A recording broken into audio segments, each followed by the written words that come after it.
Molweni manene na manene kazi. Ngeveki ezayo ngolwesi tatu Philippines usiakolwa kuse uzakuzama ukuba yinchacheli yeshlabati ye WBC ka ulwa no Melbourne, Jerusalem. Good day, ladies and gentlemen. Special greetings to my friends there in the Eastern Cape. Your favourite son at the moment, anyway, Siakolwa Kuse, will be taking on Melbourne, Jerusalem Wednesday next week for the WBC Strawweight World Championship Boxing's lightest division. Stick around and break down the fight with me.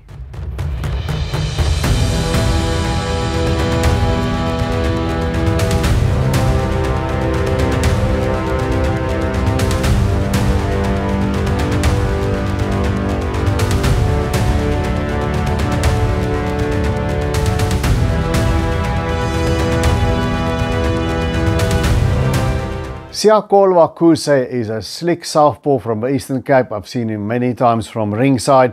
He's a speedster. He throws blistering combinations of those uppercuts and hooks on the inside and from the outside. He's got good feet, he can move, and he is very impressive when he sort of shoe shines you with those slashing punches. And he is in for the fight of his life. Of course, he's fighting for the WBC world title. Not many South Africans have been able to turn the trick. And can he be number 4? The others were, of course, Sugar Boy Malinga, who twice was a WBC super middleweight champion. Dingaan Tobela also held that 168-pound world title. And then Kevin Lerena, of course, is still the champion of the newly found Bridgerweight division of a WBC. Now, can Siakolwa Kuse turn the trick in the Philippines? It's gonna be tricky. It's not an easy thing to do. You'll recall that Hickey Butler challenged Milan Melindo there in the Philippines for the IBF Junior Flyweight title. It was a close fight, didn't go Hickey's way. It's gonna be a hard place to win a 1 or 2 point fight. You know, it's not like Japan. You know, not that there's anything against Filipino boxing. I'm a big fan. It's going to be hard for a visiting fighter to win a 1 or 2 point close fight here in South Africa, to be dead honest. But can Siakolwa Kuse turn the trick here? Now, who is Melbourne Jerusalem? He's a veteran. He won his first world title, his second try. He lost a close decision to long-reigning WBC champion Waneng Menayoten, also known as Chayapon Moonsri, the guy that Simpiwe Kongo challenged.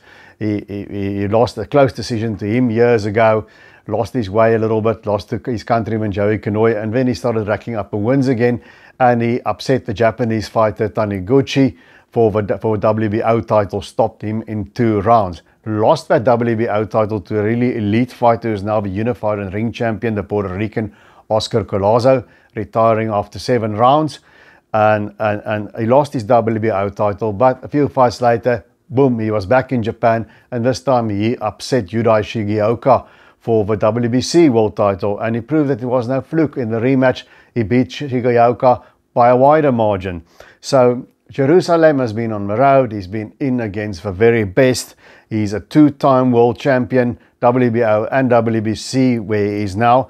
And he's boxed against a far higher quality of opponent than Siakolwa Kuse did. You know, Kuse in his last fight, he took a knockdown, and in the first round there, or the second round, I can't quite recall which round it was, but he took a right hand, and that put him down against his Filipino opponent. Now, that shows you the vulnerability of Siakolwa Kuse as well.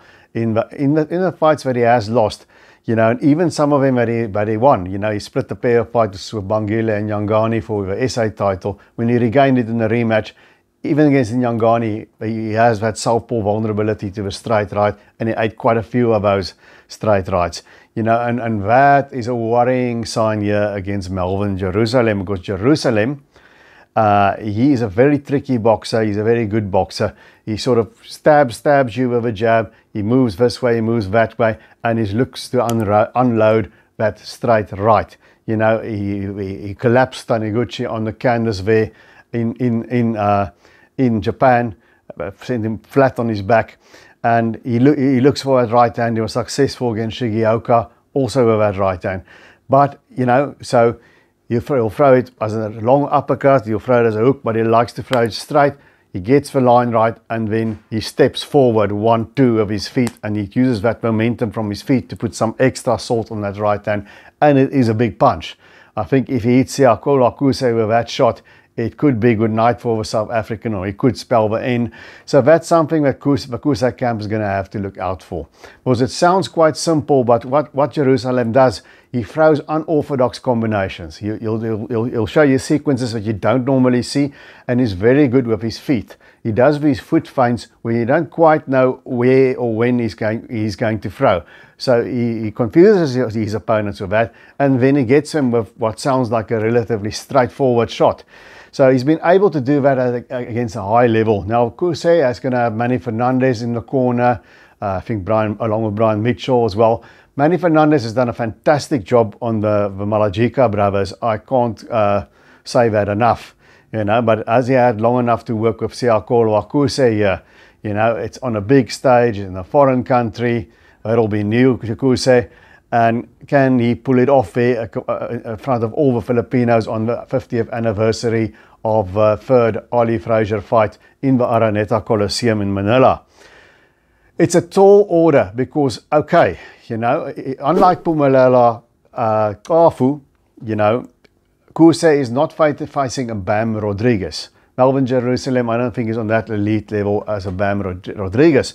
But he's definitely not what passes as your average world champion in the four belt era. He's definitely a very solid world champion. You know, he's better than the average world champion out there.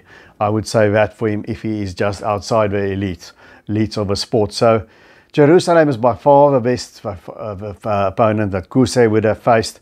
And he is a tricky opponent. He's hard to catch his rhythm. He's hard style-wise, and he can crack.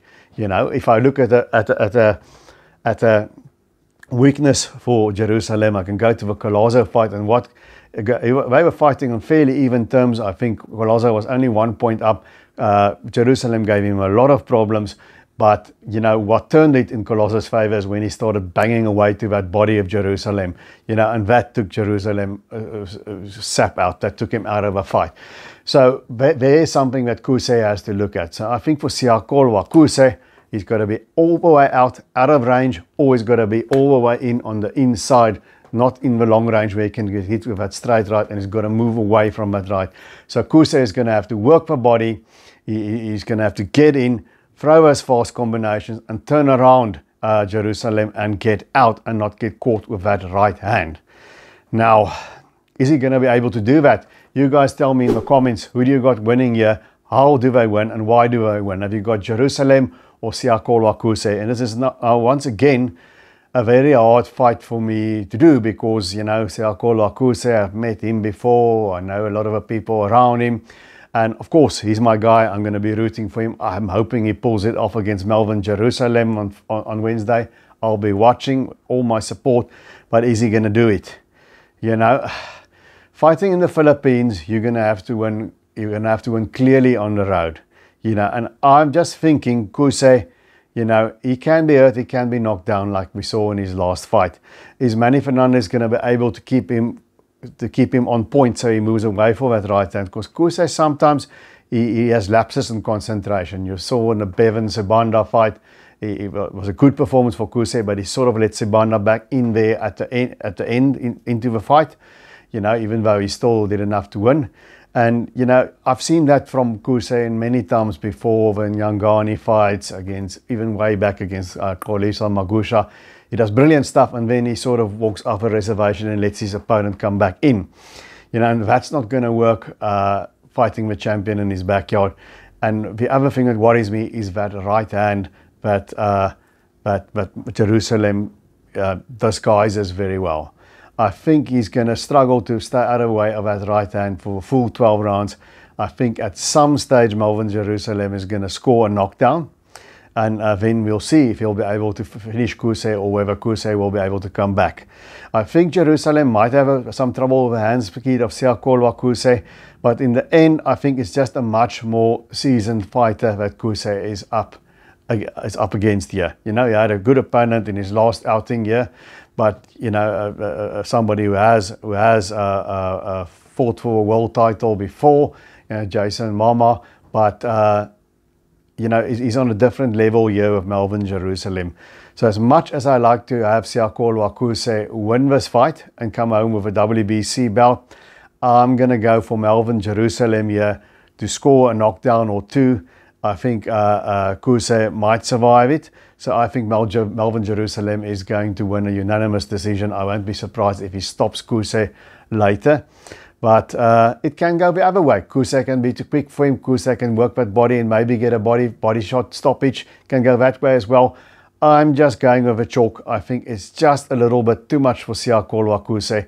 And I think Melvin Jerusalem is going to retain his title there in a unanimous decision. But I'm hoping I'm wrong. So that's it, guys. Don't be too angry at me, you guys in East London. As I said, I am sometimes wrong and I hope I am wrong. That's just how I see the fight. Remember to punch that subscribe button. Doesn't cost anything. It helps the channel. And until we see each other again, Pakamisani Izandla.